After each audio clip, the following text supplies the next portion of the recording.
நம்முடைய GDP growth. இன்னொரு கேள்வியை கேட்டுறேன்னா, ஏன்னா அது கேட்கலன்னா தலை வெடித்துடும். முக்கியமானது கல்விக்கானது. ஆமா, ஏன்னா அடுத்த 5 ஆண்டுகளில் நேர்கள் அனைவருக்கும் மிக முக்கியமான அறிவிப்பாக நிதியமைச்சர் நிர்மலா சீதாராமன் அறிவித்திருந்தார். அடுத்த 5 ஆண்டுகளில் மருத்துவ படிப்பிற்கான இடங்கள் 75,000 கூடுதல் இடங்கள் ஏற்படுத்தப்படும் சொல்லியிருக்காங்க. அடுத்த 5 ஆண்டுகளில் 75,000. ஆனால் அடுத்த நிதியாண்டிற்குள் 10,000 இடங்கள் கூடுதலாக உருவாக்கப்படும் சொல்லியிருக்காங்க. இது மருத்துவ கல்வியோட கட்டமைப்பை மேம்படுத்துவதற்கான ஒரு வாய்ப்பு. நம்ம மதுரை எய்ம்ஸும் வந்துரும்னு நினைக்கிறோம். அதுக்குள்ள இந்த மதுரை எய்ம்ஸ் கட்டிக்கிட்டு முடிச்சு அதுல வந்துருவாங்கன்னு நினைக்கிறேன். இந்த 10,000 இடங்கள்ல அதுக்கு கூடுதலாக இடங்கள் ஒதுக்கப்படும் என்று எதிர்பார்க்கலாம். அதே போன்று மற்றொரு விடயம், நாடு முழுவதும் மேல்நிலை பள்ளிகள் அனைத்திலும் சுகாதார நிலையங்களுக்கு பாரத் நெட் மூலம் பிராட்பேண்ட் வசதி, அது உண்மையிலேயே ஒரு வரவேற்க நவீனத்துவத்துக்கு முக்கியத்துவம். Government schools. அதே போல மாணவர்களுக்கு பாடங்களை தாய்மொழியிலேயே டிஜிட்டல் முறையில் வழங்க திட்டம் என்ற ஒரு கருத்தையும் சொல்லியிருக்காங்க. இதுவும் ஒரு வரவேற்ற டிஜிட்டல் முறையில் தான் இனிமேல் உலகம் அதை டிஜிட்டலாக மாறிக்கொண்டிருக்கும் போது அதற்கு முக்கியத்துவம் கொடுத்திருக்கிறார்கள். எனவே அனைத்து உயர்நிலை மேல்நிலை பள்ளிகளுக்கு இலவசமாக இணைய வசதி என்ற ஒரு அரசு பள்ளிகள் நிச்சயமாக அது வந்து வரவேற்கக்கூடிய ஒரு அம்சமாக தான் பார்க்கப்படுகிறது. எனவே இந்த கல்விக்கான ஒதுக்கீடு என்பது எப்படி பார்க்கறீங்க சார்? ரொம்ப முக்கியமான கேள்வி சார். இது வந்து சோஷியல் செக்டாருங்கிற கேட்டகரியில் வரும் சார் கல்வியை பொறுத்த வரைக்கும். ஏன்னா ஒரு நாட்டினுடைய வளர்ச்சிங்கிறது ஹெல்த்து, ஒரு உடல் சம்பந்தப்பட்ட அந்த சுகாதாரம், அடுத்தது எஜுகேஷன், அடுத்தது நீங்கள் பார்த்தீங்கன்னா உங்களுக்கு சோஷியல் வெல்ஃபேர், சமூக அளவில் யாருக்கு என்னென்ன செய்கிறோம் அப்படிங்கிறத பார்த்தா. இப்போ நான் உங்களுக்கு நீங்கள் எஜுகேஷனை ஒண்டி நான் சொல்கிறேன், அதில் மற்றதையும் நான் சொல்லுகின்றேன். ஹெல்த்து பொறுத்த வரைக்கும் 3% ஆஃப் த ஜிடிபி வேணும்னு சொல்லுவாங்க. நாம் எவ்வளோ தெரியுமா செலவு பண்ணிகிட்டு இருக்கோம்? 1.85%. சரியா? அப்புறம் எஜுகேஷனை பொறுத்த வரைக்கும் நேஷ்னல் எஜுகேஷனல் பாலிசி, அது இன்னும் பிரமாதமாக அதை சொல்லிகிட்டே இருக்காங்க. 2020 நேஷனல் எஜுகேஷன் பாலிசியில் 6% of the GDP will be allocated for education.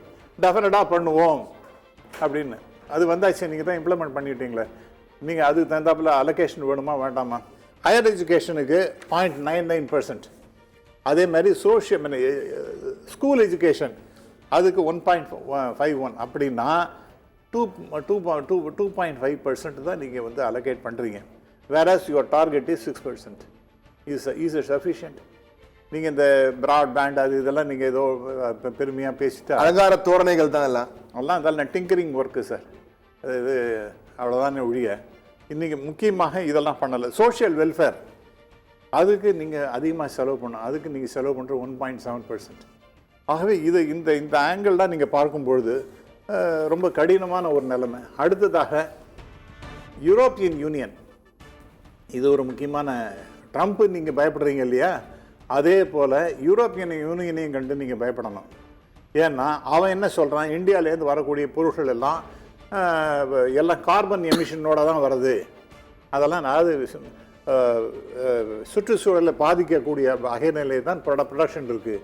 அந்த பொருட்கள்லாம் வாங்கினா இது நியாயமற்றது அப்படின்னு சொல்லிட்டு அவங்க they are planning to levy 20% 50% வரைக்கும் டேக்ஸ் போடுறேங்கிறான். அங்கே டாரிஃப் நம்ம ப்ராடக்ட்டுக்கு இம்போர்ட் பண்ணுறது குறைச்சோம் அப்படின்னா, ட்ரம்ப் சொன்னார் நம்ம குறைச்சோன்னா அது ஒரு நமக்கு அது அஃபெக்ட் ஆகும். நாம் எக்ஸ்போர்ட் பண்ணுறோம் அப்படின்னு சொன்னால் 20% 50% டாரிஃப் போட்டால் யூரோப்பியன் யூனியனில் போட்டாங்கன்னா அப்போ என்ன ஆகும்? அதுக்கும் ஹீட் ஆகும். ஆகவே இது ரொம்ப சீரியஸான விஷயம், ரொம்ப முக்கியமான விஷயம். மிஸ்டர் சண்முக சுந்தரம், நான் சொல்ல விரும்புகிறது என்னென்னா, யூபிஏ கவர்மெண்ட் அது நம்ம கம்பேரிசன் அதனால் அது மட்டம் இது வசதி அப்படிங்கிறதுக்காக பேசலை. அவங்க வெளியில் போகும்போது 54 ரூபா இருந்தது டாலருக்கு ரூபாய். இன்னைக்கு 86 ரூபா 50 பைசா. எவ்வளோ பெரிய இது! எந்த விதத்தில் தான் பாதிக்கணும்? எல்லா விதத்துலையும் பாதிக்கும். நம்மளுடைய இம்போர்ட் அனைத்துக்கும் அதிகமாக பணம் கட்டணும். அப்போ அப்படி கட்டும்பொழுது கேபிட்டல் குட்ஸ் இம்போர்ட் பண்ணுறோம், அதேமாரி ரா மெட்டீரியல்ஸ் இம்போர்ட் பண்ணுறோம், மற்ற பொருட்களை அப்படியே ஆசிட்டிஸ் இம்போர்ட் பண்ணுறோம். இதுக்கெல்லாம் நீங்கள் higher amount you have to cough out. அப்போ எல்லாரும் என்ன சொல்கிறாங்கன்னா, போகிற விதத்தை பார்த்தா 100 ரூபா வந்துடும் போல இருக்குன்னாங்க. இவங்க என்ன இது எந்த what kind of mechanism that they have to balance this foreign exchange. இந்த பேரிட்டியை பற்றி இப்போ ரூபா டாலர் பேரிட்டி எப்படி சரி பண்ண போகிறோம்? இம்பேலன்ஸ் தான் அதிகமாகிட்டு இருக்கு. அதுக்கு நம்ம என்ன பண்ண போகிறோம்? அதுக்கு என்ன அட்ரஸ்? அதுக்கெல்லாம் ஒன்றும் பதிலே இல்லை. இந்த பட்ஜெட்ல நீங்க ஏதாவது அனௌன்ஸ்மெண்ட் இருக்குது? அதுக்கெல்லாம் அவங்க கேட்டா என்ன சொல்ல போறாங்க? உள்நாட்டு உற்பத்தியை அதிகரிக்க போகிறோம், உள்நாட்டு உற்பத்தி அதிகரிப்பின் மூலமாக வெளிநாட்டு இறக்குமதியை குறைக்க போகிறோம். எப்படி சார் முடியும்? எப்படி சார் முடியும்? இன்னைக்கு இன்ஃபேக்ட் அதுக்குதான் மேக் இன் இந்தியால கொண்டு வந்திருக்குமே சார். சார் இன்னைக்கு அவங்களே தான் சொல்றாங்களே, சோலாரை பொறுத்த வரைக்கும் இன்னைக்கு சைனாலேருந்து இம்போர்ட் இல்லைன்னா முடியாதுன்னு சொல்லிட்டு பட்ஜெட்லேயே பேசுகிறாங்களோ இல்லையோ. நேற்று எக்கனாமிக் டைம் சர்வேலேயே பேசுகிறாங்க. அப்போ அவங்கள நீங்கள் whether you like it or not willy-nilly you have to import from China. அப்போ எப்படி நீங்கள் இதெல்லாம் சரி பண்ணுவீங்க? இதுக்கெல்லாம் ஆன்சர் எங்கே இருக்கு? நிச்சயமா மிகப்பெரிய கேள்விக்குறி இருக்கிறது. ஆனால் அதே போன்று மற்றொரு அறிவிப்புகள் இதில் பார்த்தோம் சார். அதாவது 2033ஆம் ஆண்டுக்குள், அதாவது இன்னொரு 10 ஆண்டுகளுக்குள்ள 5 அணு மின்மாற்றி ரியாக்டர்கள் உள்நாட்டிலேயே தயாரிக்கப்படும். 100 ஜிகாவாட் அணு ஆற்றல் மையம் 2047ஆம் ஆண்டுக்குள் நாட்டில் அமைக்கப்படும். ஒரு அணு உலையை அமைக்கிறதுக்கே பல்வேறு போராட்டங்களை சந்திக்கிற நாட்டில் இது போன்ற அறிவிப்புகள் ஏற்புடையதாக இருக்குன்னு நினைக்கிறீங்களா sir? Nuclear power is a need of அவருங்கிறது என்னுடைய தாழ்மையான கருத்து. வேற வழி கிடையாது. ஆனால் எந்த மாநிலம் ஏற்றுக்கொள்ளும்னு தான் இப்போ சிக்கல் இருக்கு. தெரியல அது யார் பண்ணுவாங்கன்னு எனக்கு தெரியல.